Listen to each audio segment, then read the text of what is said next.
देखिए, माँ सरस्वती के चरणों में नमन करता हूँ। आइए, कक्षा 11 का अध्याय 5 क्या है? Limit of continuity and differentiability. क्या है? Limit of continuity and differentiability, सीमा, सतता और अवकलनीयता। इसको जानने के लिए आए और इस अनुक्रम की सीमा पर विचार करें। सीमा आपको निकालना है, सीमा पर विचार कीजिए। कैसे? आपका है 1, 1/2, 1/3, 1/4। ये अनुक्रम है। इस अनुक्रम का nवां पद an = 1/n है। देख लीजिए, an = 1/n में जब n का मान 1 रखेंगे आप तो 1 आएगा, जब 2 रखेंगे तो 1/2 आएगा, 3 रखेंगे 1/3 आएगा। इस अतः nवां पद इसका क्या होगा? 1/n है। जैसे जैसे हम n का मान बढ़ाते जाते हैं 1/n का मान छोटा होता जाता है। देख लीजिए, जैसे जैसे n बढ़ रहा है, 1 का मान 1 है, जैसे n बढ़ाया 2 किया तो 1/2 कम हो गया, 1/3 और कम हो गया, 1/4 और कम हो गया। इस प्रकार n जैसे जैसे बढ़ता जाता है आपका 1/n का मान कम हो जाता है। अर्थात n को पर्याप्त बढ़ाकर एनफ लार्ज, पर्याप्त इच्छानुसार जितना बढ़ाना चाहें बढ़ाकर 1/n का मान जितना चाहें उतना अंतरिक्ष पटल के काल्पनिक बिंदु तक छोटा कर सकते हैं। इस प्रकार n टेंस टू इन्फिनिटी है। n टेंस टू का अर्थ है कि n tends to infinity, tends माने अग्रसर है, अनंत की ओर अग्रसर है। टेंस टू इन्फिनिटी का अर्थ होता है अनंत की ओर अग्रसर है। n अगर अनंत की ओर अग्रसर है, n टेंस टू इन्फिनिटी है, तब 1/n टेंस टू 0 होगा। तब 1/n का प्रवृत्ति 0 की तरफ अग्रसर होने की होगी। यहाँ पर स्पष्ट होता है कि अनुक्रम an 1, 1/2, 1/3, 1/4 की ओर की अंतिम सीमा शून्य है।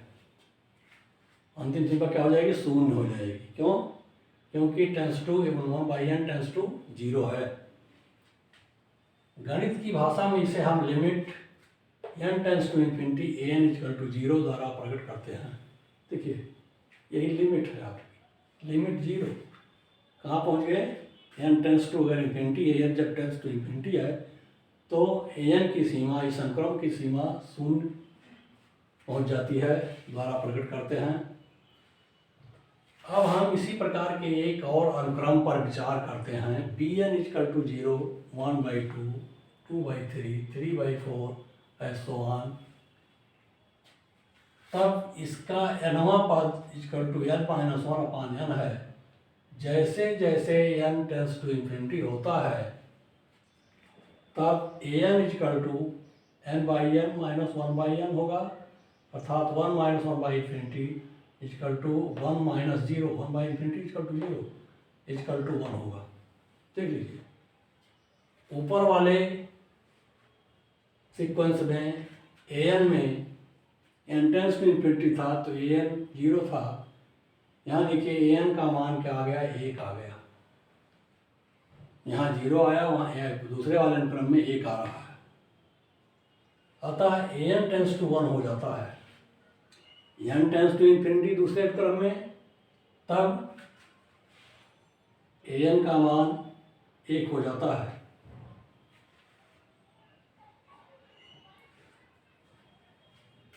अब देखें, लिमिट, इसको क्या लिखेंगे? Limit n tends to infinity an = 1। व्यापक रूप से इसे limit n tends to infinity an = a द्वारा प्रकट करते हैं। क्योंकि 0, 1 इसी तरीके से सीक्वेंस बदलता जाएगा तो सीमाएं क्या है? मान उसके बदलते जाते हैं। यहाँ 0 मान था, यहाँ 1 आया, ऐसे ऐसे मान लीजिए a आता है, तब हम लिखेंगे लिमिट, व्यापक रूप में इसे limit n tends to infinity an = a द्वारा प्रकट कर देंगे, कर सकते हैं। कृपया निम्न फलन पर विचार करें। fx = x² - 1/x - 1। यहाँ पर यदि x = 1 तो fx = 0/0, अर्थात ये अपरिभाषित है। परंतु जब x का मान 0.9 पर fx निकालते हैं तो 0.9 का स्क्वायर माइनस 1 बटे 0.9 माइनस 1, ये देखिए इसमें दो गुणनखंड होगा, 0.9 प्लस 1, 0.9 माइनस 1। 0.9 माइनस वाला गुणनखंड 0.9 माइनस 1 के हर से कट जाएगा, बचेगा 0.9 प्लस 1। 0.9 प्लस 1 का मतलब है 1.9। देख लीजिए, इसके दो गुणनखंड करेंगे, हर से एक गुणनखंड कटेगा, ऊपर वाले का मान प्लस में आएगा तो 1 प्लस 0.9 इसका मान होगा। यानी x बराबर 0.9 पर fx का मान 1 प्लस 0.9 अर्थात 1.9 होगा। इसी प्रकार जब x 0.99 है तब fx का मान फिर वही आएगा 1 प्लस 0.99 अर्थात 1.99।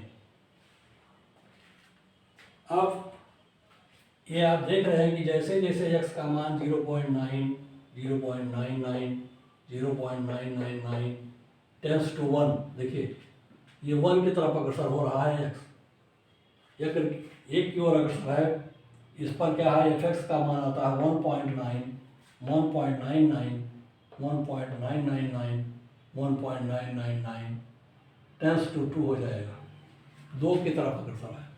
आप देख रहे हैं जब x एक की ओर अग्रसर हो रहा है, एक की तरफ बढ़ रहा है, तब fx का मान 2 की तरफ बढ़ रहा है। और पुनः जब x बराबर 1.1 पर fx में निकालते हैं हम, तब यह आएगा 1, 2.1। देखिए हर वाला गुणनखंड अंश वाले माइनस वाले गुणनखंड से कट जाएगा, प्लस वाला गुणनखंड बचेगा, तो प्लस हो जाएगा 1.1 प्लस 1.1, तो 1 प्लस 1 हो गया 2.1। 1 प्लस 1.1 इक्वल टू 2.1। x बराबर 1.1 पर fx का मान 2.1, x बराबर 1.01 पर, देखिए एक बीच में 0 लगा दिए, 1.01 पॉइंट पर यह आएगा 2.01। इस प्रकार आप देखेंगे कि x बराबर है 1.1, 1.01, 1.001, ये टेंस टू 1 की ओर फिर अग्रसर हो रहा है। देखिए x का मान आपकी घटते हुए 1 की तरफ अग्रसर हो रहा है। पिछली बार ऊपर वाले उसमें बढ़ते हुए क्रम में आगे बढ़ रहा था 1 की तरफ, यहाँ घटते हुए क्रम में 1 की तरफ बढ़ रहा है। तब क्या करते हैं, fx का मान 2.1, 2.01, 2.001 टेंस टू 2। देख लीजिए ये 2.1 से 2.01 कम है, 2.01 और कम है, ऐसे बढ़ते बढ़ते कहाँ जाएगा, ये टेंस टू 2 पर पहुँचेगा, 2 पर हो रहा है। यानी हम x का मान उत्तरोत्तर जब 1 की तरफ बढ़ाते हैं तब fx 2 की तरफ अग्रसर होता है, और जब x का मान उत्तरोत्तर घटा करके 1 की तरफ लाते हैं, यानी 1 की तरफ करते हैं, तब भी fx का मान 2 ही की तरफ अग्रसर होता है।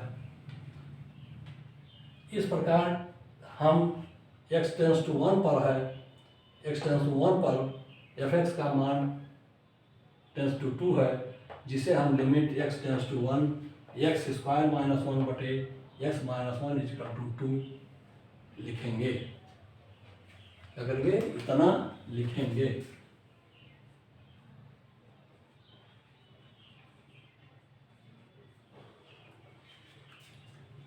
अब आप देख रहे हैं कि लिमिट, इस फलन की लिमिट नीचे वाले की लिमिट 2 है,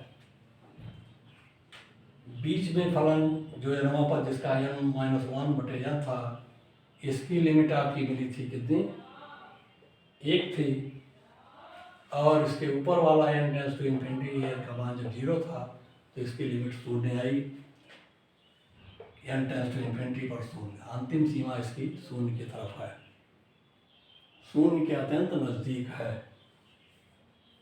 तो इस तरीके से ये आपकी सीमा को हम निर्धारित कर रहे हैं कि हम नियरेस्ट बिंदु की सीमा तक, किसी बिंदु के सीमा तक कैसे पहुंचते हैं और कैसे हम उस सीमा को अंतरिक्ष पटल से एक काल्पनिक पटल पर लाते हैं और भौतिक पटल पर कैसे प्रकट करते हैं। धन्यवाद।